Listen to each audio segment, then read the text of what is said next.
Good morning, everybody. It's your boy D Max. So let's talk. Y'all hear the squeak of the chair, so that means I'm getting ready to go in about something. I'm not gonna really go in too much, not in a bad way or try to down nobody or anything like that. I'm just going to give flowers to a comedian who's passed away and who I feel is the forerunner for Dave Chappelle and the route that Dave Chappelle's taken in a lot of matters. And so, this comedian that I'm talking about, you see him on the thumbnail. If you don't recognize him, his name is Patrice Oneal. He passed away a few years ago. And Patrice O'Neill was an acquired taste in comedy. He was very straight up and blunt. He was very clever in his reasoning for a lot of the topics that he addressed, and he was highly criticized for his criticism of women. And so, in this climate today, he would really be in canceled, as you say. Um, and this is where I connect him to Dave Chappelle, because many of Patrice O'Neal's colleagues would definitely agree, and they've said many times over that Patrice O'Neal was one of the most genius comics that they've ever witnessed in their life, and he could do it at any given time, and his timing was impeccable, and he made you better, and he just groomed so many people. And I'm talking about guys like Bill Burr and Kevin Hart, and all of these major guys who are doing big things. They all agree that Patrice O'Neal would have been much larger than all of them if he had played the game. And he walked away from a lot of opportunities for the fact that he did not want to compromise or do some of the things that they were requiring him to do for these certain opportunities. And one instance, I'll make an example. There's a comedian right now. His name is Ron Funches, and Ron Funches is a very funny comedian, but part of his comedy was his appearance. And Ron Funches was, he was big, thick beard, kind of scraggly, had a little afro going that was kind of scraggly.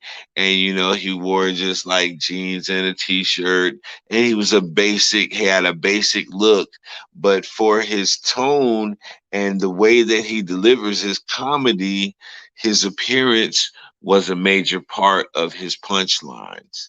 And so, if you fast forward to now, if you look at Ron Funches, they've dolled him up, so to speak. They done glamorized him, and now he looks very Hollywood, very clean cut. They made him lose all of the weight, and all of these things were um, major pieces of his comedy and how he was able to get on in the first place. And so, not to say that the quality of his jokes are going to suffer because he's no longer a big dude, but this is just what typically happens whenever you come into that spectrum and they want you to look like they look.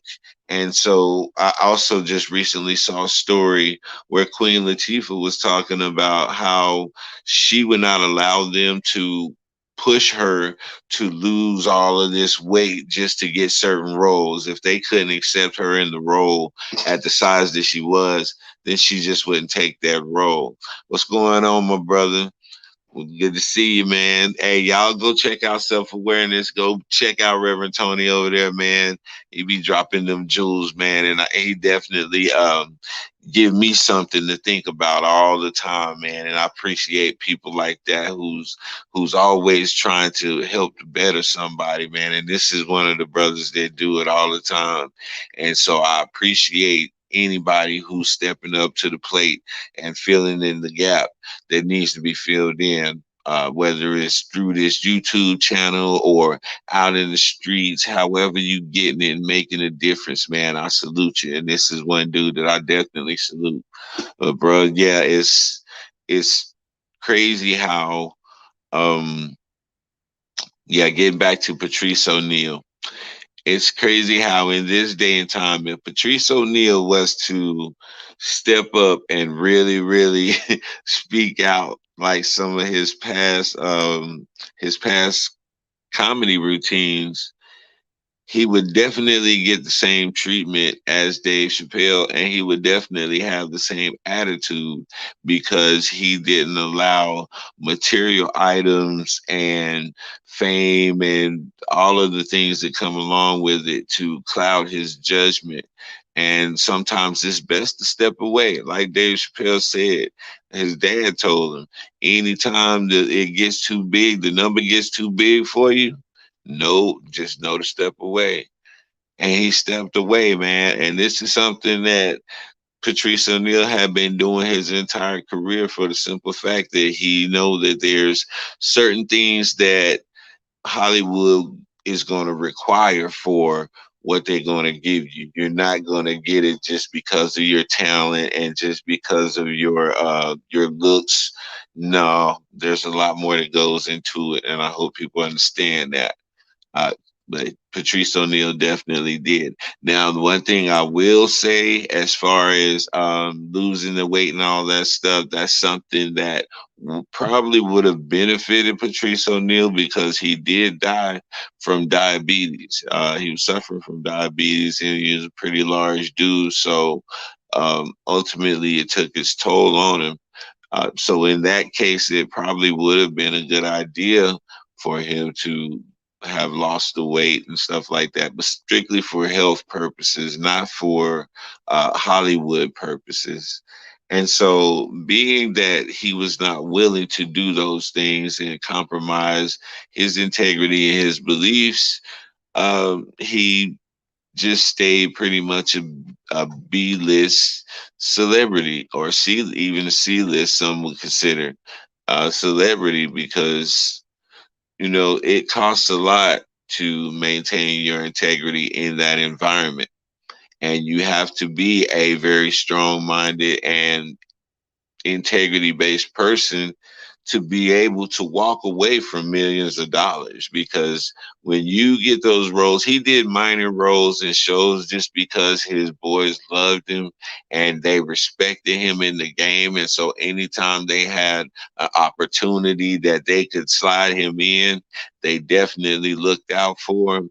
But there was only so much they could do, because he was not willing to play the game. And so you had to respect that about the man, regardless of how you feel about his comedy and what he said and whether it was raunchy or whatever. No, we're not talking about that. We're talking about the character of the man in real life. This is not about their comedic genius. Now, that was just a premise to set up people to know who Patrice O'Neal was, because, like I said, I'm giving the man his flowers; he deserved them. But we're talking about the integrity to be able to tell Hollywood no, to be able to tell those people no when they're putting all those commas in your face. That's what we're discussing this morning. And that's where the parallel between Patrice O'Neal and Dave Chappelle comes. Because all right, and as far as this cancel thing, let's go ahead and dispel this myth real quick. Because first and foremost, Dave Chappelle has already gotten paid for his special from Netflix. So if anybody is going to get hurt and be attacked by this whole thing, it's going to be Netflix. They can say what they want about Dave. He's retiring from comedy and he's opening his own comedy club so he can do comedy anytime he wants to. He can upload it anytime he wants to and collect revenue just like everybody else does.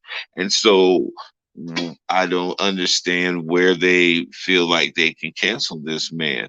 And so the only thing that they can do is attack Netflix, because Netflix is the only one that will really be affected by having that content on their channel. And so, really, they're hurting themselves and their other constituents and depriving them of entertainment, because that's all it is entertainment.